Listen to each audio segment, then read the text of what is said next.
Hello students, this is Mukesh सामान। आज की वीडियो में हम दो टॉपिक्स को स्टडी करेंगे। पहला the age composition of population और second the sex ratio.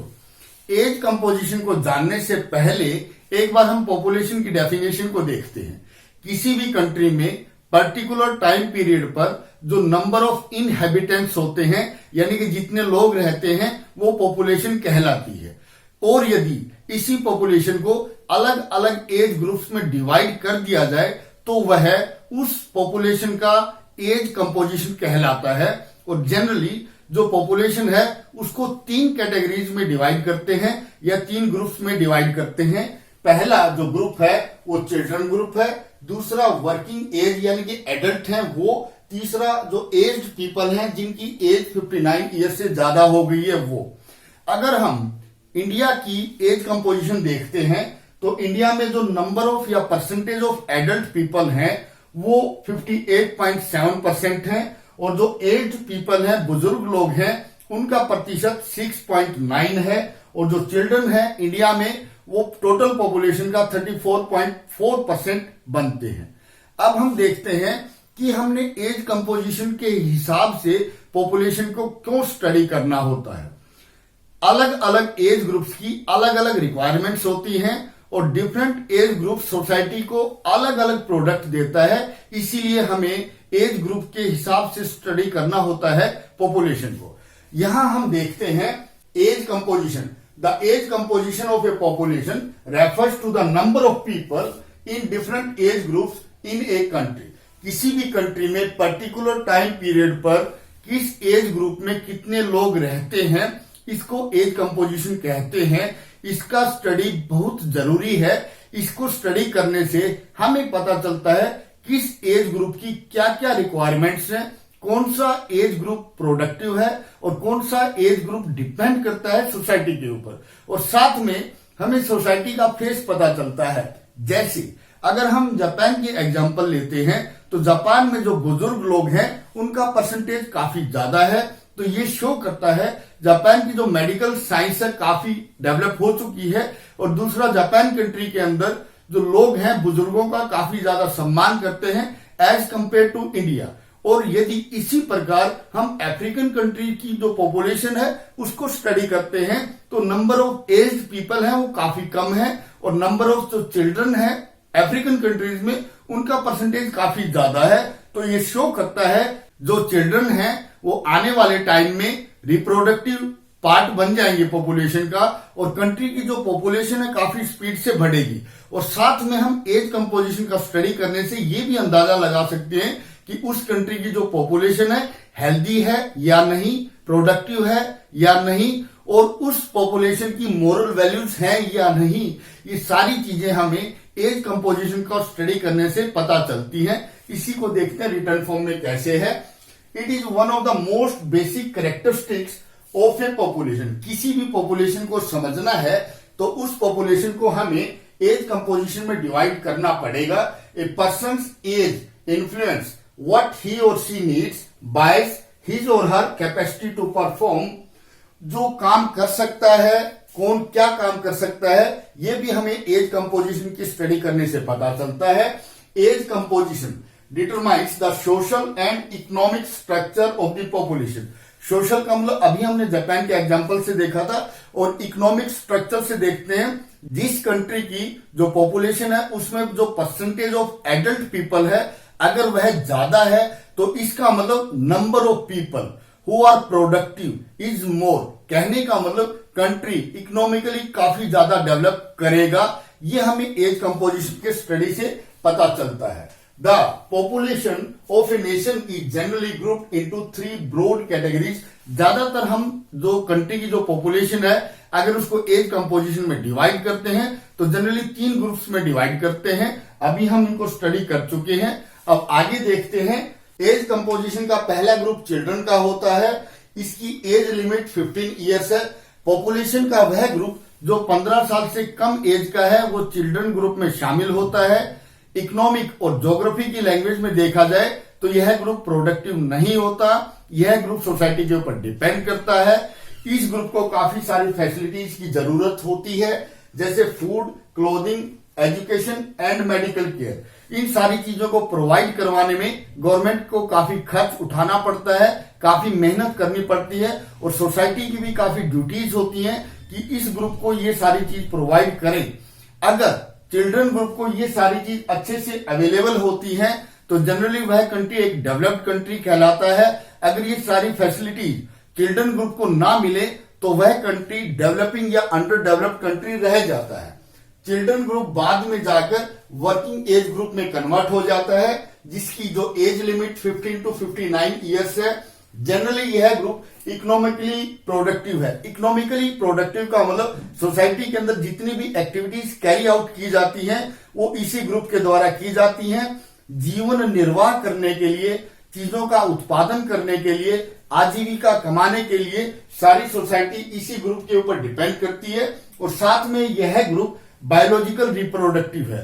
Biological reproductive का मतलब होता है जो पॉपुलेशन बढ़ती है वो इसी एज ग्रुप के कारण बढ़ती है। They comprise the working population, अभी हमने किया है इसको, also known as the adult population, और इस एज ग्रुप को एडल्ट पॉपुलेशन भी कहते हैं। जब यह एज ग्रुप अपनी लिमिट्स को क्रॉस कर देता है तो यह बुजुर्ग ग्रुप बन जाता है, जिसको हम एज ग्रुप बोलते हैं, जिसकी जो एज लिमिट है अबाव 59 ईयर्स है। They can be economically productive, ये इकोनॉमिकली प्रोडक्टिव हो सकते हैं। अगर चाहे तो होंगे, नहीं चाहे तो नहीं होंगे। इसका क्या मतलब होता है, जनरली 59 या 60 ईयर्स की एज में कोई भी वर्किंग जो पार्ट है पॉपुलेशन का वो रिटायर हो जाता है। अगर वो चाहे तो वॉलेंटरली काम कर सकता है, ना चाहे तो ना करेगा। अगर वो करेगा तो प्रोडक्टिव बन जाएगा, नहीं करेगा तो नहीं बनेगा। दैट्स वाई यहां वर्ड लिखा है they can be economically productive दो दे मे हैव रिटायर्ड, हालांकि वो रिटायर हो चुके हैं। They may be working voluntarily but they are not available for employment through recruitment. मान लो कोई रिक्रूटमेंट करनी है मिलिट्री के अंदर, पुलिस के अंदर, या कोई नई इंडस्ट्री लगानी है तो पूरी इंडस्ट्री इस एज ग्रुप के ऊपर डिपेंड नहीं कर सकती।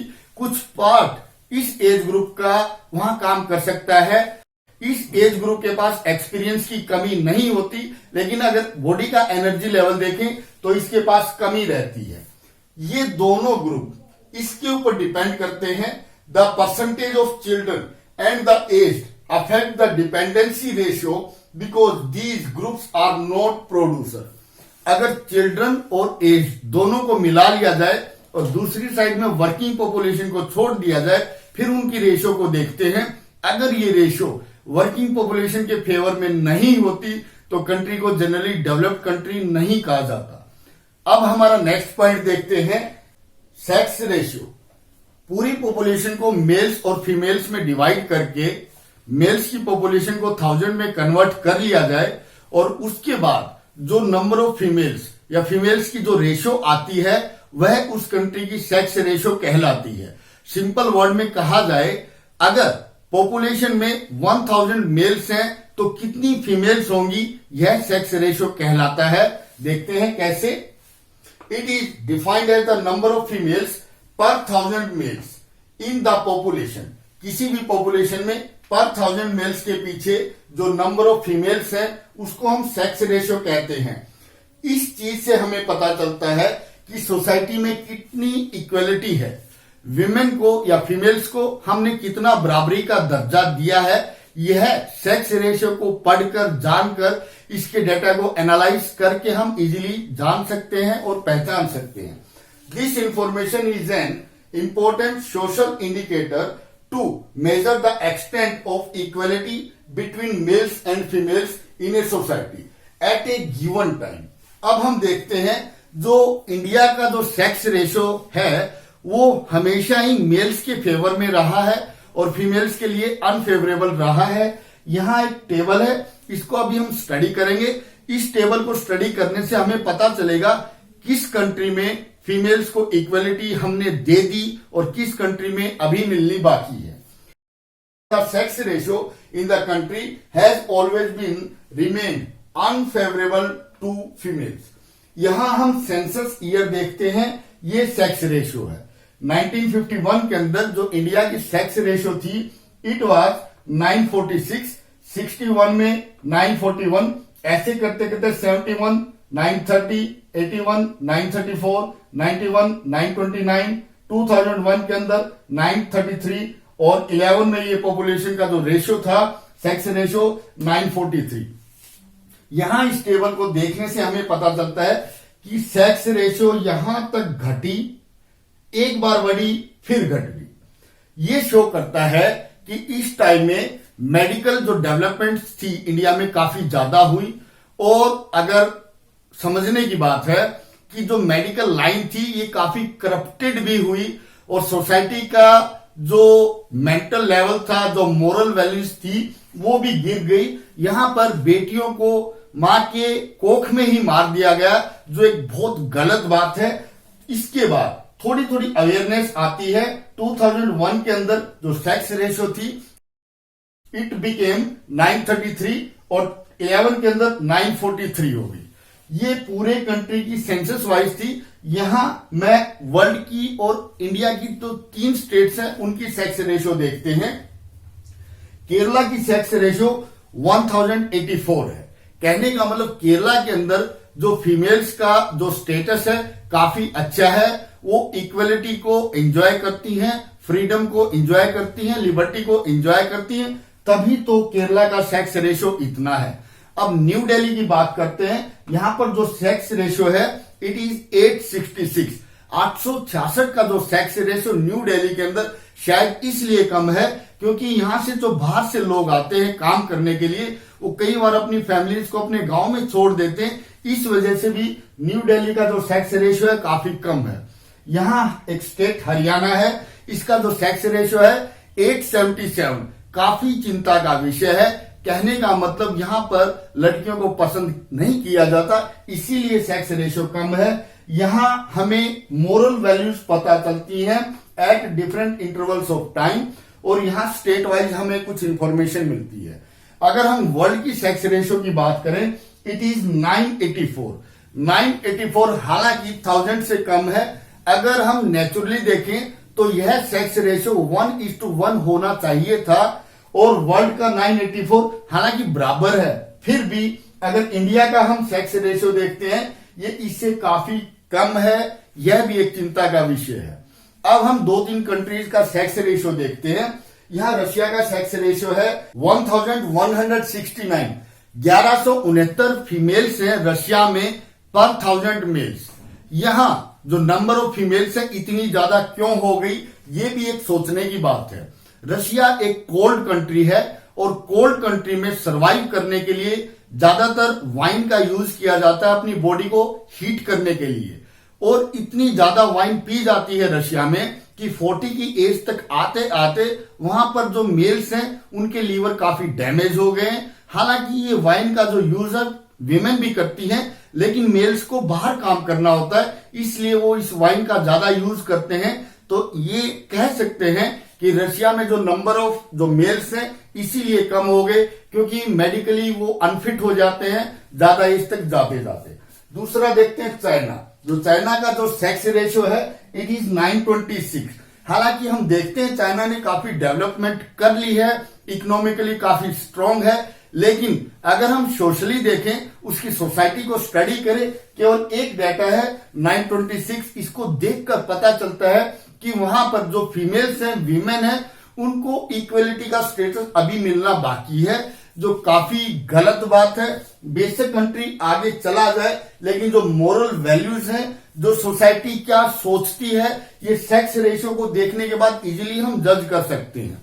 Next country it is USA. जो यूएसए का जो सेक्स रेशियो है ये 1025 है।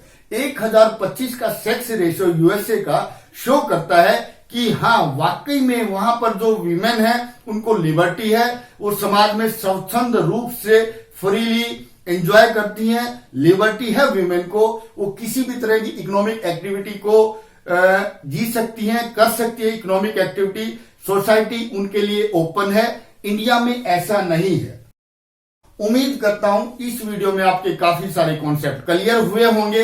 वीडियो देखने के लिए धन्यवाद।